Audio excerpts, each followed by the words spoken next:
I think I'm playing pretty well around the Betsy, and we almost always get an advantage around mid and jungle. The problem is that we don't give advantage to the other lanes with the advantage we have mid lane. We don't spread the advantage on the map, and we need to work on that, me and Betsy. Well, the advantage that Airwax helped Betsy accrue in game 1 gave them a 1-up in the series against Huma. It's almost like they just talked to him right now after game 1, because that's exactly what happened in the game. Betsy got super fed in mid lane around Airwax, of course. Side lanes were suffering a little bit. You know, the failed dive on bottom side. Obviously, Freddy could have TP'd in early, and Freddy struggled top lane a little bit. But when Betsy was that far ahead and Airwax was just a monster on Gragas, it didn't matter. Yeah, still the highest jungle gravity of any team in the European LCS. Second only is higher than your hair. It is. A little bit taller than that, yeah. Oh, My hair is currently at a 21% height. They're at 24% jungle gravity of the time, up to 15 minutes. But that's an aside. Roccat now blue side. Huma picked red for this particular game. Last time around, Roccat banned Jax Callister Corki. Adjustment already as Huma. See, remove the Zir. Gabriel can play a Zir. He can. I wonder if Huma is afraid of either one, a potential counter pick from Betsy if they take a Zir early, or that Roccat will sort of first pick the Zir. But then I feel like you can put up or you trade like a Zir for a Poppy in Italy or something like that, and you get like 2 extremely strong power picks for the Zir instead of banning it on red side, where you have 2 picks in your first rotation. Very early, Huma is saying we don't want to deal with this champion, and currently we don't want to play it either. Because again, Nidalee is open at this point. It was open last game. Rudy picked it and didn't do a lot with it. Couldn't pressure at all. First of all, lane swap, and then he didn't maximize his farm as Nidalee, which is probably the worst thing you can do. So it is banned away this time around. Airwax won't get to play it. Gragas is open for him. Poppy again, we will see a lot as a first pick. We didn't see it in the last game. So Gragas could be a potential first pick for Airwax if he wants to play that fantastic jungler again. 1 game played on stage for Freddy on that Poppy. Yeah. More than that on Rammus. Just doesn't decide if they wanted to pick something a little different. The Lucio was a high priority for Roccat Sivir is on open the as right well. side, and as is Sivir was banned in the previous game. Yeah. So a lot of good picks open here. Flex Trundle. Interesting with the flex. This is again, it's supposed to be a takeaway from Whirlip. Like we banned Jax. Yeah. We take your Trundle. That's been like your 2 main split pushers to use. They apparently evaluated so high that they don't take it over like a Sivir Graves or Sivir Gragas. Like Sivir Gragas now from Huma would be a very, very strong teamfight setup already from the first 2 picks. Well, you can't really blame Roccat when you consider it was Whirlip's almost single-handedly turning the Challenger Finals against Copenhagen Wolves. I feel like it's also Roccat kind of saying there are one player we're afraid of. Yep. And that is Whirlip. Yeah. So we put a lot of focus on him in the pick and ban phase. Obviously there are 2, well, 1 AD carry ban and 1 mid lane flex ban against Gabro at the same time, but it's more the early priority on a Trundle pick here. And, oh, Lulu was open as well. A pick that was banned by Huma in the last game. Obviously there were a lot of good picks open here. So 1 game played for Lulu inside Godbro's hands. We've seen none for I disagree with that top rotation lane, from Huma a lot. Roccat now secure Gragas and Sivir. That should have been the lock-ins from Huma. Because Lucian and Lulu, it looks fancy because SKT has played it a lot and like won a lot of games with it if you look back to Season 5. But it's a comp that can struggle against heavy frontline compositions because of Lucian's obviously fairly low range. It's hard for him to take down these tanks very effectively. And he needs to get like his 4, actually even 5 item point before he becomes that massive, massive threat even against the tanks. So I'm surprised. Also because Airwax had a great Gragas game. Sivir is a fantastic pick for teams who don't focus on the AD carry being the carry itself. Sivir just has so much value. I think coming into playoffs of the EULCS, this is going to be like the probably most contested AD carry. Sivir's back. I mean, Sivir is back, and she's going to be picked in almost every single game. So I'm surprised Huma let that one go to play the Lucian Lulu comp. It is good you mentioned that. We are on 6.5. We are not on 6.6. This is what everybody's playing on live at the moment. Which obviously means Kalista gets nerfed in the next patch as well. Hence the reason she was banned and picked so early on. Earlier today, on the side of Huma, they lock in the Thresh and the Kindred. So Rudy, bring back to the carry roots with the Kindred. 3 games, actually. Undefeated throughout, I believe it was just the Challenger Finals. I have to look back for that one. It's a very squishy comp, but that's where the Kindred ulti obviously has a lot of value. coming in. But once again, it's into Gragas as well. A little more that's the difficult. problem. Gragas is one of the picks who does well into Kindred in team fights. Yeah. Because you can always just knock people out of that Kindred ulti straight away. Your entire team can stay inside the Kindred ulti at the same time. Janna can do the same, by the way, if they lock in this one here from Rocket side. So Deficio or Roccat going to be looking to lane swap again. Maybe try mitigate some of the weaknesses of this Kindred. They've got themselves the Sivir Janna lane, so they can super push with that one. Kindred is stronger than Gragas early, but I don't think it's not like a Nidalee Gragas matchup, so I don't think you have to lane swap here. From Rocket side, Sivir Janna is one of the most obnoxious lanes to play against because they will literally just push you 24/7. There's no brain in it. It's just push, push, push, push, push. Oh, are you trying to do anything? Either spell shield or Janna shield and just keep pushing. A Ignite Thresh lane with Lucian would have some kill pressure, but again, it is so difficult to set that kill up against Janna Sivir. So if Roccat are playing standard lanes, because they want to trundle 1v1 against whatever Whirlip is going to pick to top lane, definitely an option. But Sivir is very good in lane swaps. Like, that's one of the things about Sivir. She's fine in lane because she can push, but she's also very good in lane swaps because of the tempo she brings. She's so fast at clearing the waves, getting to these towers very quickly, and then get slightly ahead every time in these lane swaps. So the Poppy does get locked in here for Whirlip. Going to opt into their matchup. We know how it goes early, we know how it goes late. It is a very common lane. Huma have not got the greatest wave clear. They're going to be quite reliant on Gobro in the early stages. I mean, the culling is still pretty good. Yeah, it's okay. It's okay for It's pretty Huma. good, but... They definitely don't think that's a weakness for them. I mean, they end up with obviously a teamfight composition, but you into Trundle Gragas with their Lucian as your main damage dealer. That's where we're going to see in this game. We're going to see Holy Phoenix probably struggle to deal enough damage. So it's going to rely more on what can Rudy do. Does he get a fully stacked Devour very quickly? Is he actually a threat in these fights? Whirlip is able to dive the backline, get onto the Sivir, because once you get to Sivir, she's not really going to escape from you. And can you stick to her with the Iceborne Gauntlet? So there are options definitely from Huma, and I think it's less risky than the 1-3-1, full-on snowball early comp they played in the last game.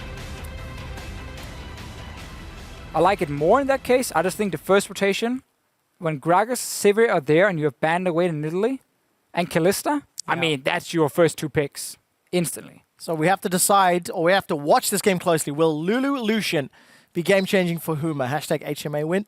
Or will Gragas Sivir combination allow Roccat to pick up their second win, get themselves one step closer back to the LCS?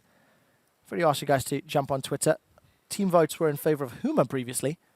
Was it 66 or 67%? I can't remember. And that's why these guys are watching from home and not sitting right here, because we kick off people who picked the wrong thing. First Mithy. Kick them off if you make the wrong prediction. That's Deficio's policy today, as it turns out. But we'll find out how these guys handle themselves in game. I'm also very excited to see whether or not lane swap is going to play out, because Roccat got themselves a couple of steps in the lead. Roccat flag currently lit up. Will it remain Roccat, or will it get changed to Huma? Well, I'm about to find out. It's a good point again with the swap. We can honestly sometimes just ignore the compositions and everything and just look at which team would be the best in a swap. 30 seconds. And in the last game was Roccat. So they might say, we want a lane swap no matter what anyway, because we feel like Huma is a weak lane swapping team. And then it doesn't matter what 2v2 we have, what 1v1 we have in top lane. We just think we are better as a lane swapping team. And that's obviously in a promotion tournament a very reliable strategy. It is a gigantic advantage to have when you consider these teams have played nearly countless games in lane swaps, in scrims, when it is the name of the game. So look at this, lane swap shenanigans. It's actually Huma setting it up this time, and now we might be in one of these situations where they're saying, alright, they're probably going to go top again and lane swap. We're going to play 2v2 because we have an offensive summoner as well on our support here, so we're going to take that 2v2. They're going to show up top now. They're definitely going to do it. And now they're going to be like, really? Bugger. You guys on the bottom side now? We're going to lane swap again? This is tricky stuff for Huma, and the guessing game is very difficult. So unless you actually do invade in and you try and find them, which is also difficult to do, it becomes very hard to 100% spot when it is a lane swap and when it is standard lanes. And they are going to find Freddy showing his face top lane. They're probably going to be disappointed. All right, well, let's see how Freddy plays that lane swap out then. So he'll be the first one to find himself some trouble. You can see the keystones. No real surprises yet. Further on Rudy's Kindred, he's done that before. Warlord's Bloodlust for tabs on that server. We know that Korea's doing that a lot more frequently these days. Seen it a couple times, Lucian, I think, as well. And the Critiche build, super core for tabs, get that lifesteal up. Of course, I mean, a lot of the Koreans AD carry do take it. They like to play very safe. Value the sustain, where a lot of the European AD carries, when you talk to them, it's all about damage, man. Oh, yeah. I mean, we don't favor battle because late game, they're, what is it, 112 damage on the hits in the end. I could be slightly wrong there, but it's up close to it. It's obviously massive, you know, full stack. It's big in these late game team fights. Also, of course, favor battle on Rudy. After Devour builds came in for Kindred, it is extremely strong. They are looking for mid lane here. Betsy is around the bottom side. Glacial Path, And we'll and blow that out. was just way too easy. Glitterlance will find Betsy, but there's no additional follow-up. Gabro obviously only level 2 at this point, had no Whimsy just yet. Otherwise, when you set up this gang, if you lose level 3, play aggressive, you see the Hey, claw, you Whimsy her. If then you Rudy gank her. was Gragas from a first rotation pick, maybe Flash Body Slam. I mean, No. Betsy probably just flashed out, but yeah, I mean, sure. Flash for Flash. If you look at it that way, That's what I'm doing. That's going to be my narrative of this game. I want to, but I mean, you have to measure the impact when a team prioritizes or like really early picks certain champions. In this case, it's the Lucian. that was a See pretty how they work out. Freddy got low there. pretty strange kill on tower. They wanted to make sure it was bouncing, so they actually had all 3 members stay and kill it and share golds, and we didn't see the standard of keep your top lane and everything, but because again, as we talked about, Sivir and also add in a Janna makes it even Kill better the for her. ADCs. She's fantastic at clearing and pushing in these waves so fast. Get to this tower very quickly. Freddy joined them early. So yes, okay, they shared gold, but now Freddy's just sitting and getting extra farm. And what? Look at your minimap. Right now, Lucian just ran past the inhibitor. Sivir is already here at tower, which means Willip will get tower, but then he gets pushed off. Rudy's trying some cheesy stuff here and see if he can force taps away. Ends up getting a flash for it. So that's going to be a little bit punishing on Tabs if he decides to stick around. Holy Phoenix may be the next target. They'd have to do it again. to Flash punish and him, really. kill, body slam, trade flash. So both ADCs. Look top lane here. Pink was put There is down. some wards. There's a teleport available for Freddy if action breaks out. Noxiac and Tab. There we go. Teleport's coming in from the Troll. Noxiac's in a little bit of trouble. Rudy's left for dead. The pillar cuts off his path of escape. First blood picked up, donated to Freddy. You called it. There's TP for Freddy. Obviously, the play in Huma's mind is like, we just forced the flash. We got to do more. Hold that thought. Betsy Betsy? gets pinned against the wall, but he's not Okay. locked out yet. even following them out. God is coming out. Roots cast in place. Noxiac's looking, winding up the Gale. Tags cast. A flash over from Freddy. He's got red buff and a pillar, and he's hungry. Chomping down on the cheese. Cast is down. Kill secured by Betsy. So again, for Huma, they're like, all right. So they were faster on the swap. If we stay here with our jungler, we can maybe force taps away. That means we get some farm on Whirlip. Taps uses flash, and they're like, all right, so that didn't work. We got flash. Okay, that's something. How do we punish it? Oh, let's go and gank it again. Not realizing the TP is obviously there from Freddy.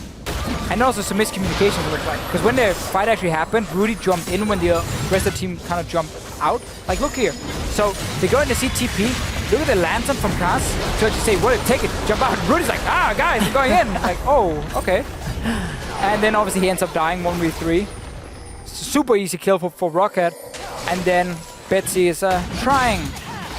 He makes good baits. He does make a lot of good moves here. Dodges the hook.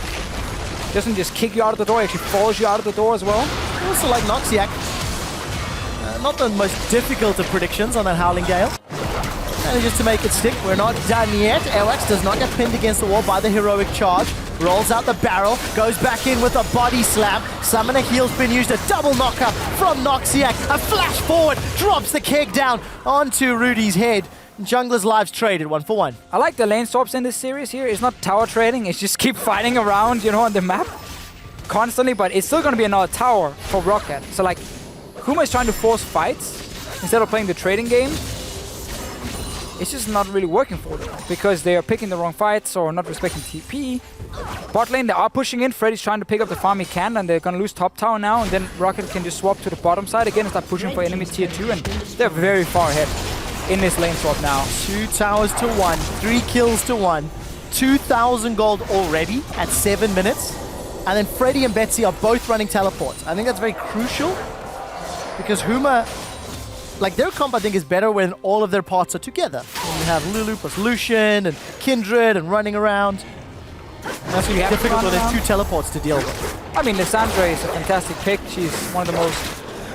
Okay, I'm not going to call her underrated because she's obviously rated very highly, but I think she's one of the absolute strongest mid lane picks because she also very often forces cleanse from the enemy mid laner. And then she runs TP every time.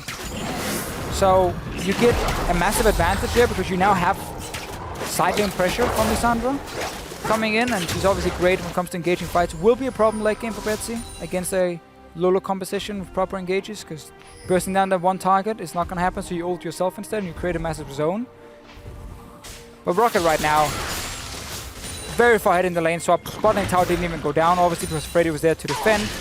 Huma tried to fight their way out, but here in Europe, we don't fight our way out of lane. We literally just trade towers over and over, and we make our viewers fall asleep. We do fight over Rift Herald. That is one thing we do fight If there is one thing that EU teams do, I think, a little more frequently, oh, Rift Herald's available? Let's group and go 3v3. But, like, again, the mentality for so many teams in Europe, not G2, but a lot of other teams, is like, if we can win the game without ever fighting, that's the way we want to play. G2 slowed down recently. Got quite some kills in. That's true, but they are definitely the team who is looking to fight. Roccat were looking to fight and working out in their favor. Pillar of Ice from Freddy will really just hold Huma in place. There's support from Roccat coming as Betsy was making his way through the jungle. He decides against it. Some pings there onto Betsy's position. He didn't actually spot out the pink ward. Don't think he walked into the bush. So Huma with some relatively good vision being cleared out. Thanks to, that was the Raptor buff. Yep, inside of Airwax. Walk in the bush, walk in the bush. The classic, doesn't it? It's just You don't want to waste time walking in there. oh, Rudy still gets that one stacked. up. Like, does get a stack. If you end up looking and there's nothing, you just feel like a fool. It's better to not look and just ignore it. Because you never knew, right? Double negative, double negative. I mean, I feel like having to walk all the way in there, waste about a second. It would have been 3. I think that's fair. I think. I guess because you have to kill the you have pink to ward walk as well. in. Well, then it's much longer. Yeah, but so... To check, just the like period of checking. Well, Airwax is going to secure his Raptor camp. Go start off on the Brambleback. Even lane CS between Betsy and Godbro. Holy Phoenix has farmed up an advantage. However, he's down a tower and 2 assists and a cull. So Tabs is going to get that little boost of income once 49 more CS is picked up. And Godbro's going for slightly more old school build, working towards the spooky ghosts. Something I'm seeing a little more frequently, but it's still not something I'd consider popular. No, it's the Faker build on Lulu. I think it's the best build. Frost Queens into Lichbane. And you just speed around the map with so much extra movement speed, and you play again. As we talked about with Huma's comp here, it's going to be team fighting later, but early on, you want to try and catch people off a little bit. You have pretty good single target DPS. Use the Frost Queens on Lulu, her extra speed with Whimsy, which again here on 6.5 is not nerfed just yet. And you just slow one down, and you have the good single target damage. Rudy joins in. And it becomes very annoying to play against, because she will catch you out if you are slightly behind your team. Obviously, again, it's going to be hard for Godbro to go to side lanes because of the lack of teleport, where Roccat will have to double TP as highlighted earlier, so that's where it becomes tricky. And Huma might just opt into big team fights. Like, it is often the way out if you, as a team, don't feel like you have a macro game plan. It just becomes like, alright, let's try and team fight our way out. And that's where it becomes very difficult against this massive front line Roccat has built. Interestingly, for both challenger teams that entered the finals, Huma and Copenhagen Wolves, that was the strategy that worked against Inspire Millennium. Inspire Millennium was sort of the macro, the map play teams who somewhat fell to pieces once their opponents learned. Once their opponents saw, oh, this is how that team plays around, let's force them into fights. And Huma and Copenhagen Wolves like brute force their way through the challenger playoffs. Now Huma unable to brute force their way because Rockat's individually matching them or bettering them over the past game and a half. And also, it's just a big difference in the practice you've been getting the last, 2-3 months. Like, one team's been playing against all the best teams in Europe, over and over in lane swaps and in standard lanes, and have seen everything almost. Huma's been playing Challenger, so it's a big difference in practice. Brax is going in. He is indeed. The body slam connects onto Rudy. Defensive play from Huma. No summoners blown. It looked way more exciting than it turned out to be. Well, nothing for Godbro though with this build, and that's one of the still very strong things about Frost Queens is on your first back, you know, when you get your first item there, you get so much mana regen very, very early. It's very cheap, get a bit of gold coming in as well.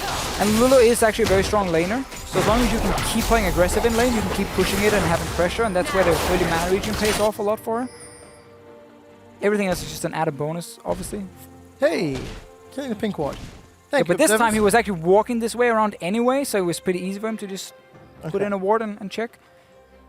A lot of information gained from Huma. Doesn't change the fact there's still 2,000 gold down. Tabs and Noxiac pushing out the bottom lane. Freddy with teleport available. He's pushing in the top lane. So Roccat can now... they can now wait for Huma to pull a trigger and then just use their double TP advantage to turn something around. Or push towards a tower and make a proactive play themselves. Well, right now they're waiting for the first item to be completed before they go super aggressive as well. Like, you want your Rod of Ages now on Betsy, you want to get your Essence Weaver on Sivir. So you're like kind of one back away from starting to play the map and set up this 1-3-1. Put Tabs mid lane soon, put Betsy side lane, and just apply pressure on both side lanes. And Huma is forced to like engage on forces fight. Yeah, again, Lulu has a great early game with Cove coming in. Dragon is being started, will be picked up because also Gragas showed top lane, allowing Freddy to push out. Gabro might even stop him here. Betsy's in trouble. Self-cast on the tomb. There's support coming from Noxiac in the middle lane. Betsy roots Godbro down. The Eye of the Storm Shield will keep Betsy alive. Howling Gale knocks Godbro into the air. Flash and Cleanse has been used. Blue buff is still around. Look at the support from Airwax. Glacial Path comes down. Betsy's looking for a target. The Eye of the Storm Shield saves Betsy's life once more. A 2-for-1. No, Summoners is what I was looking at. They got a kill. They got a kill. 2-on-1. There we go. Gabo flashing in, trying to get it. I mean, it was so good till the ending. Noxiac was pulled away because it was a 2-for-1 fight, a 2v1 fight. Thank you. And now it means Holy Phoenix gets some damage on bot tower, won't be able to take it down though. So Gabro, he saw the kill right in front of him. Oh, he's probably in shop, you know, he's ready to buy the Rod of Ages. He's not gonna ult himself, I'm just gonna flash on him and kill him. Sees the recall, stops the recall. Thought it was Smitty J. Yeah, true. Betsy though is he's here and he's ready, and Noxiac is coming as well. So with the shield, Gabro is not able to burst him down. And therefore you end up giving a kill over to Betsy. Very lucky there for Betsy, and Noxiac was as close as he was. Noxiac was just moving in towards that lane. And, the fourth kill now secured for Roccat. 2 into Betsy's hands, 1 for Airwax, 1 for Freddy. And 100% kill participation for Noxiac on his Janna. Somewhat, you know, something you want to do on a Janna. Be involved, save everyone. I think it doesn't matter which champion you play. If you can have 100% kill participation, you're pretty happy. Yeah, that is a Captain Obvious thing to say. I mean, I feel like it's a nice thing. Yeah. Maybe on a tournament you don't want assist because you just want to play push only, but Willem is going ham. Yeah, he's flashed for this. Rudy's followed suit. It's a 2-on-1. Freddy's already used his flash and his subjugate to stay alive. Will get taken down as Rudy gets yet another stack on his passive. The rest of Roccat just putting some vision down and pushing bottom, but yeah, all in for that. That felt personal. And Rudy right now sitting on 14 stacks for himself. Devourer. Got 2 stacks as the Kindred. 14 Devour stacks, and now Gabro is... Did you even see that one? Did you blink? No, I was looking at the Devour stacks over here and getting all hyped up about that, and then Gabro dies. Yeah, pretty much insta-give. No flash, no cleanse. Easy pickup for Roccat. So, at the cost of Freddy's life, they get another kill on Gabro, and they get an outer turrets. Remember, they'll lose Rift Herald as well, but EU teams, man, they might fight for it. So look, Airwax is moving in. Body slam is available, as is Flash. Gonna dash forward. Gets the double body slam. Glacial Path follows forward. Eye of the Storm. Not available yet because Janna's just arrived. Yeah. They kill off Whirlip. I mean, your mid laner just died. You're like, Rift Hill, guys? We can do it quickly. We can do it quickly. That was optimistic. That was an optimistic call. Yeah. Well, Huma give up their 6th kill. Roccat have got a 4,000 gold lead at 17 minutes. I mean, your mid laner just died. And the enemy is standing in the mid lane. Well, another kill for Roccat. Did see still Whirlip together with Rudy. Have been a combination for Huma. They have to play around almost, but Trundle into Poppy. Poppy's never really getting the point where she's just gonna completely bully out the Trundle and become that massive split pusher we normally see from Whirlip. It's why Jax is being banned away. It's why they favor the Trundle pick so early from Roccat. Remember, it was the first pick. And now with We're seeing a Roccat team who's been winning lane swap 2 games in a row. This one was Huma who did lane swap because I think they expected a 2v2 on top side. They expected Roccat to just lane swap again, and they're like, aha, this time we'll get you. Sadly, the mind games coming in from Roccat. I wish you guys could have seen body language. Aha, I get you. You went like Sherlock Holmes on that one. Yeah. Throwing your hand Trying, into the air. It was good. I want to be an actor. With the waistcoat and everything, like it works. You know? Got that element about you. Roccat will sneak away a lot of damage under this tower. Actually, may be able to pick it up. Alright, will survive just barely. Noxiac, Awax, and Betsy move away. They've got a 4,000 gold lead for now. 2 minutes until 20, and if they can go higher than 4K, that will be their largest gold lead at 20 minutes they've had all split long. And now we just see exactly the same setup as last game. You know, Betsy's extremely far ahead on this his pick here. He can just go to side lane and push. Taps is on the fantastic 80 carry duty he played all of Season 3 with Lemon Dogs with. Being like, oh, Taps, you done laning? Okay, go mid. Push lane mid, do nothing else. Just push, push, push. Yeah, yeah. And then Nuke Dog was sitting side lane, and so Zero sitting the other side lane. Just keep pushing and winning the side lanes.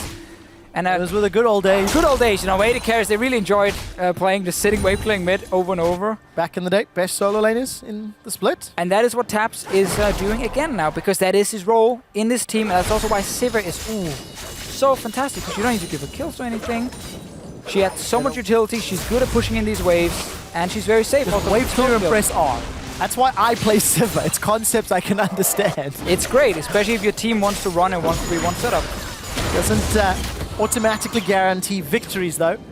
You still need to team fight correctly. Isn't that right, Deficio? That is correct. I mean, you make some good statements today, Trevor, I feel like. Yes. You know, having 100% kill participation is nice on Janna. I agree with you on that one, and you have to not team true fight anymore, correctly. by the way. Not true. Noxiac is not it's not good anymore. Because he's not 100% kill Yeah, participation. he just had that 100%. Yep. Well, tower secured. I just need to write down all these stuff, and I'm going to use it later. We can make a series of grayscale motivational posters. Kill participation is good. 100%. 100% kill participation is good. 90% is okay, it's not good. No, it's not good. No, 90% is not acceptable. Regardless, the gold lead that has been accrued will be Rocket's largest, as you mentioned. Last time they dealt this kind of lead at 20 minutes was against Giants. We're into slightly unfamiliar territory because we've not seen how Roccat play with the lead in the mid-game to close up. Their Game 1 performance was very good. Yes.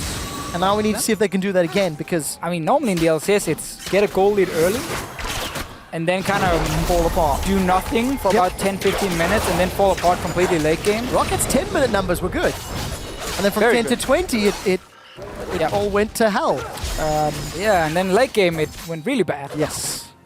Even in games where they were very far ahead. So it's one of the big things for Roccat. We heard Airwax talk about it, you know, coming into this game, how getting a lead with Betsy is pretty easy because they have good synergy together, but they're not really using it to get the other lanes going.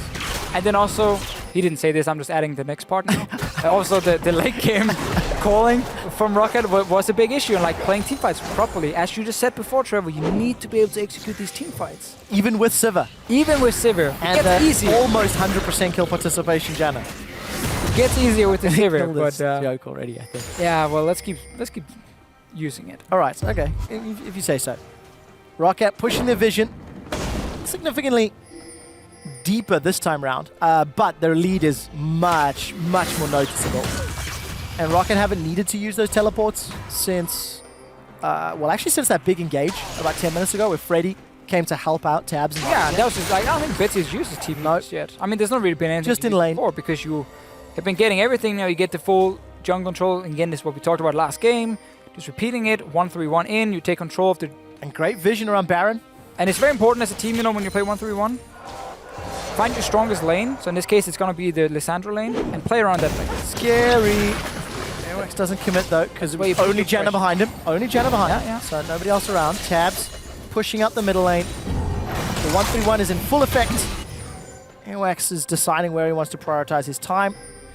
And at this point, you know, Baron is spawning. It is spawned already, so in a few minutes you can start threatening the Baron, and that's again where it's a slow play, obviously, from Roccat. Keep that vision going, keep standing out of the enemy vision, because they're always saying like, oh, are they going mid now? Maybe I'm down top. You know, are they setting up Baron potentially, so you always have to at some point move in and check. Rudy is trying to chase Betsy, not gaining anything from it. Not gonna be able to. Again, at some point you have to walk into that jungle. You have to see like, okay, they're probably on Baron, we gotta go stop it. Use the blue trinket, 1, 2, 3. The fourth one, nothing you can do, you have to walk in. Maybe hook in Noxiac.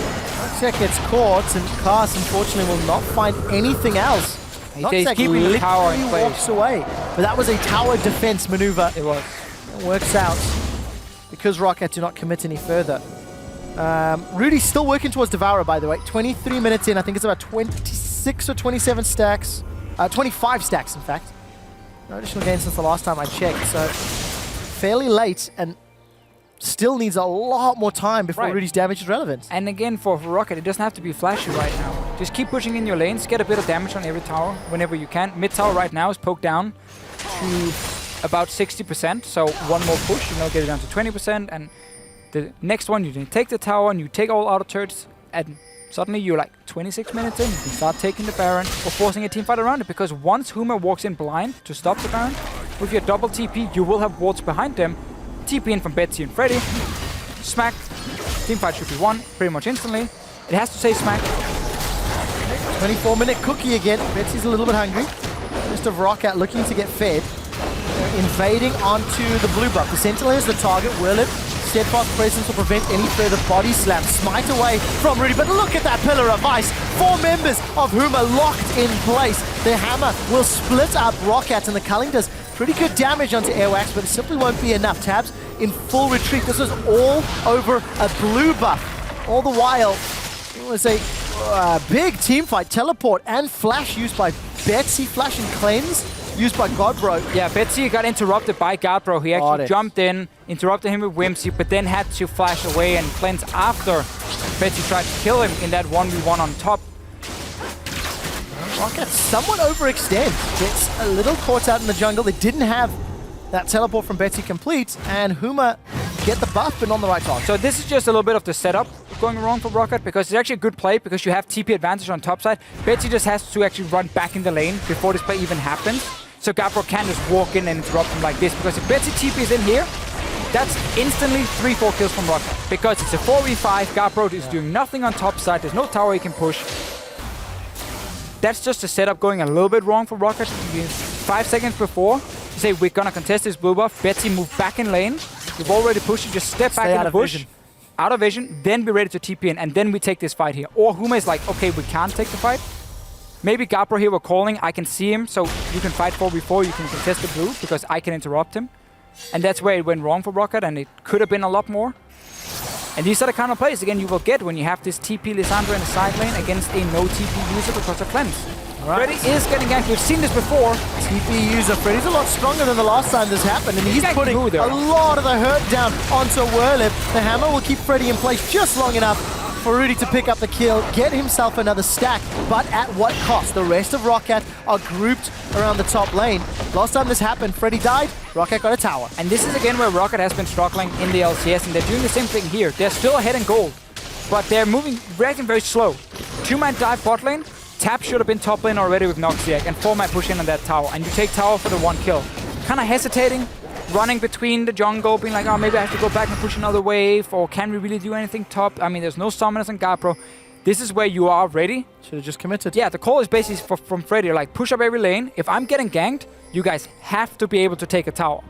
Like, you are 4v3 with no summoners on the Lulu, and we are 6,000 gold ahead. And Roccat is, again, hesitating on the call. They're not really in a position to punish, and it's another kill then for Huma, and they're getting a low bit, and it just ultimately it just kind of slows down the game. Where if Roccat were able to execute properly, Whirlip is getting dived now. Is in a little bit of trouble. Betsy's the one tanking up the turret. Airwax will have some support as Tabs and Noxiac come running in on the hunt. Wild growth from Godbro keeps Whirlip alive. Body slam will throw Airwax back into the fray, and Cast looking for the death sentence. Flash, wind, and miss. No flay to fire off that time. Turret secured by Roccat. And they back away as Huma has the numbers advantage. Get the tower a little bit later than they should have, and obviously lost the dragon for it. So it is technically 2 dragons for Huma, but we don't care about dragons. Because going 5 dragons at this point is going to be close to impossible for Huma. And then Roccat would have to make a series of mistakes for that to even happen. And it was that dragon that gave Rudy, say to Devourer, Our observers did show us that moments ago. Nice little animation. So there is some additional damage, but he's got to get through. He's got to get through Randy and Zoman and makings of some 5k player wax maybe. Got make Iceborne Gauntlet on Freddy, and it's just this. It's so difficult for him to push all the way through all of that damage, while simultaneously trying to worry about Betsy and Tabs. Yeah, and it's small things for Huma they're getting. Yeah. By Roccat being a little bit slower, reacting around the map. Again, another kill, obviously, against Freddy in the 2v1, which would technically have Freddy doing his job, applying pressure and pulling down an extra member. Overall, though, Roccat are still ahead, and now we are at the point where we start baiting Baron. Yep. Obviously, we're 27, 28 minutes in. Set up that vision again in the jungle, push in the lane with Lissandra, and then put pressure there around the Baron, because you can TP in behind with both Lissandra and Trundle. And you want to take that fight sooner than later, because going late game, the further you get into the game, the more stacks are on this Kindred, as an example. Poppy, obviously, extremely tanky as well later on. It always just gives a higher chance of the enemy team actually coming back into the game. Yeah. I really like the pink wards that Roccat have picked up this time around. 4 of them in the river around Baron. It's not super deep, but we'll give them control, know that they're safe. And that additional spot for Airwax means Airwax can buy a Bomby Cinder once he picks up a kill.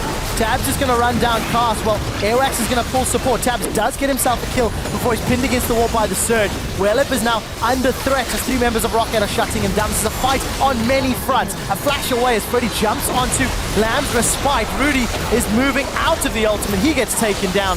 3 quick kills for Roccat, and they can break open Huma's base. Again, exactly the setup we mentioned here. Get the vision there. You talked about the pink wards in river. Yeah. Huma starts walking closer and closer, like they want to get close enough to pop in a blue trinket, maybe put over a ward on the side. But when you're against a severe composition, also Braggers to engage with Cassandra, it is very easy for Roccat to start fights. Textbook play here from Roccat, and Huma didn't really have much of a choice. But it's what happens when you fall this far behind, when you lose the lane swaps, and you can't contest side lanes. With this Lulu into Lissandra, you cannot contest side lanes. This is not a replay, by the way. This is these guys' replay. They're getting themselves out. I can hear the replay. I think somebody's just going to push a different button. But regardless, Airwax is going to complete the Deadman's Plate with his Giant's Belt. And here's the replay. No. We're being trolled. It's not a replay. Sorry. Again, it's not a replay. Apologies to everybody at home. Plate. Can still get the Sunfire, as you said, if he gets the Bomby Cinder now with the Chainmail. Just got ahead of myself. I wanted to see it. Well, so this is the fight basically starting. Yes. Cast being focused. Obviously, again, Huma is walking through mid lane, which is the correct choice, but they had to still push so far up the lane, and there's options of TPing behind from Freddy, so it's not purely a face check, but it's the play around it. And the fight itself, Freddy's tanking up. Ulti being popped by Rudy here, kind of strange, honestly. Almost saving Freddy in a sense. He wouldn't have died, but Rudy was full HP at the point he popped the ulti.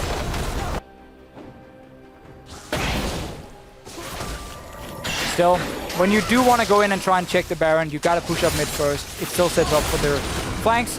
Roccat is in absolute full control. 12,000 gold up at 31 minutes. It is a matter of semantics as Tabs can push in any way he wants. Freddy, even though he doesn't have TPs, down that bottom lane dealing with Whirlip. Look at this, Airwax and Betsy in the top lane. Tabs has basically played PvE all game long. Tower's gonna fall. Airwax will get caught by the Flay, and Huma looking to engage. 4 members up top, but look at the damage to the base. Tabs has been able to put a lot of DPS into that mid inhibitor turret, about 70-80% of its health. And the rest of Roccat, they're not even backing away just yet. And very easy for Roccat also to itemize in this game. We talked about the Dragon's build before. Just stack a ton of armor. Honestly, Kindred, Poppy, Lucian. Yeah, no real. I mean, Lulu's going to have some magic damage, but at this stage, that's it, but that's not relevant making either. Be a huge amount. Freddy's just going to try 1v2 here. He's going to fight his way through both Whirlip and Rudy. Backs away, finds the supports of Noxec, decides to go back in, gets a chomp down the barrel, throws Cast into Tabs' waiting hands. Boomerang Blade may have the damage, but it won't find a target. Tabs and the rest of Roccat turn their attention to the Nexus turrets. As the Baron buff is still wearing off. 30 seconds left on the clock. Roccat in commanding fashion, looking to close this game out. They got themselves a lead from a confident teleport play, and Roccat are just one dead Nexus away from re-qualifying for the Summer Splits. And I think we've seen 2 games here where Rocket's pick and ban phase, in my opinion, is a lot stronger in what they're building here. The Lulu Lucian first rotation from Huma in this game, definitely not a fan of it. Giving over Gragas one more time in what you expect to be another game where Huma most likely will have to fight their way out. So it becomes very skirmish focused, but you don't get ahead early on to actually set up that skirmish properly. I love the Lissandra pick, force and cleanse. You play side lanes one more time if you're Roccat. You know the 1-3-1 setup. And whenever there is a opening for a fight, you have Sivir ulti, you have Gragas jumping in, you have Lissandra jumping in. It's very easy to engage these fights here and just catch out Huma. There were a few mistakes in this game from Roccat. We highlighted them. Yeah. Not enough, though, to actually lose the entire game. Not big enough to even give Huma much control, really. Right. 1 or 2 small misplays in terms of positioning in the lane, but Airwax on that Gragas. Again, another game where he's in the right place at the right time. He's landing the barrels correctly, and you know, the Gragas Civil, we talked a lot about it. We're going to hear from the analyst desk to talk about Rockat's second win in this best of 5. Yes, indeed. Second win and one game away from requalifying for the LCS. You loved that comp so much. You talked about it the entire game. So recap, what is so beautiful about it? I first of all, I just love this comp. It's really hard to explain without going on a long rant, but it has a really solid 1-3-1 in the mid game that you can get to in any way possible. If you standard lanes, the play pattern is Sivir Janna pushing the tower overall. You mid laner pushes up, roams bot, and either dives or threatens the dive. And then when you get one tower, you do the same on every lane. And then you 1-3-1 in the mid game where you push the side lanes and do the same. In the lane swap, you have the tempo advantage. We talked a little bit about off-air, Jankos. This is where you just say, Crepo, you're so smart. I mean, I'm sorry again. I'm sorry, could you repeat the question? What Never do you think mind. about this comp? Never mind. I mean, How do you yeah, get it so basically also? you just 1-3-1 and you win everything, like you just said. Because, well, Trundle is really OP right now, and then Lissandra can always push. Even if she doesn't have the strongest 1v1 matchup, she will still be able to push the lane. And then, yeah, Sivir right now is kind of broken too. With Janna, you cannot catch them, you cannot kill them. So, yeah, this comp seems really strong. So And I just realized that UL played it against us, and we had some issues too. But it was more on us. they played than this on them. exact comp? I mean, they played a little bit different picks in jungle and support, but the whole comp, the idea was the same. Yeah, the fundamentals is the Lissandra plus Sivir, and then you could replace Trundle for Poppy or any strong split pushes, but it really relies on the fact that, as Jankos just said, Lissandra can always push, or what we call sometimes like a force push. Even when you're getting pushed in generally, you can just take a bad trade and just push in and then go to the bot lane and roam, and then you can threaten and dive, because it doesn't matter if you arrive on half HP or full HP, you always can be able to ulti yourself, and then the dive is so hard for the enemy bot lane to deal with. It's so hard if you're Lucian Thresh, you just have to give up the tower. But So- it doesn't happen because it was a lane swap. You guys were very vocal about the comp, and you were also very vocal about the lane swap and, well, Huma's inadeptness to, do it correctly. But we'd like you to back that up, of course, because here we don't flame without showing why. Yeah, so it all starts here with the early gank on Betsy. Feelings, thoughts, Jankos? I mean, this is kind of weird because sometimes you can gank like early game before the first status goes down, but you have to be sure that you will be able to take the turret in time. And what happens right now is that, well, Huma is so slow on the turret compared to Roccat that, you know, it's kind of done, and then Lissandra didn't even use flash. And right now they are trying to cheese because they are so much slower, so they're just going behind opponents. But I mean, they are just kind of weaker, and it's 3v3 instead of 3v4 because Lucian is already bot lane, so they are just giving kind of free kill to Trundle. So again, it's showing a point that Roccat is so much better in lane swaps, getting some free kills, being faster, being smarter. I mean, the players are just better, what can I say here? It seems like Huma is trying stuff, but it seems like they are just not thinking enough. Yeah, the whole level 2 and 3 gank mid is fine at certain points in the game. If you do it maybe a little later, it's a surprise. And more importantly, if you're ahead in the tempo. But the whole reason that I love this comp so much is that you can push earlier, maybe a wave earlier on the tower in the bot lane if you want to. Janna Sivir, Sivir on level 2 has access to Ricochet and Boomerang. Both get amplified with AD bonus from the Janna shield. She just annihilates the wave. If you have like a popular tunnel with that, the wave dies so quickly that you can spend so much time hitting the tower and you can get it down so much earlier, which gives you time, tempo, call it whatever you want, whichever buzzword, but it just puts you so far ahead of the play that if then the enemy also makes a mistake, the game kind of over from the start. But here Huma is in an absolute bind then, because when I asked you after the first game and after the first mistakes in the lane swap, what are you supposed to do when you don't know what to do? You said, well, you can't find yourself in that situation because your coach should have shown you how. Obviously, they're not going to pick it up in between game 2 and game 3. So in my opinion, that doesn't bode very well, and I feel like Roccat has an open door just to take this next one. I mean, apparently you are a challenger team and you don't know how to lane swap, which is like the most basic thing that happens in the LCS right now. And I do think lane swapping is hard because, well, you have to practice it a lot and you cannot fail it. Like, you should be always even if you play it correctly. But the thing is, better team usually comes out ahead of the lane swap because they are just kind of smarter and faster and they know what to do. So right now we have the same thing, you know. We have a challenger team that apparently doesn't know how to do it. And then we have Roccat that has experience and just pulling out every game, and they are faster, they're smarter, and yeah, I just don't see Huma winning next game. Okido, well, we will see what happens. It could be the final game, and we're going to take a quick break because Roccat are a match point with game 3 away from securing that spot in the summer split. We'll be right back with that next game. There we go. Teleport's coming in from the Troll. Roccat in a little bit of trouble. Rudy's left for dead. The pillar cuts off his path of escape. First blood picked up. Flash away as Freddy jumps onto Lamb's respite. Rudy is moving out of the ultimate. He gets taken down. Way finds the support. Roccat decides to go back in. Gets a chomp down the barrel. Throws Cast into Tabs' waiting hands. And Roccat are just one dead Nexus away from requalifying for the summer splits.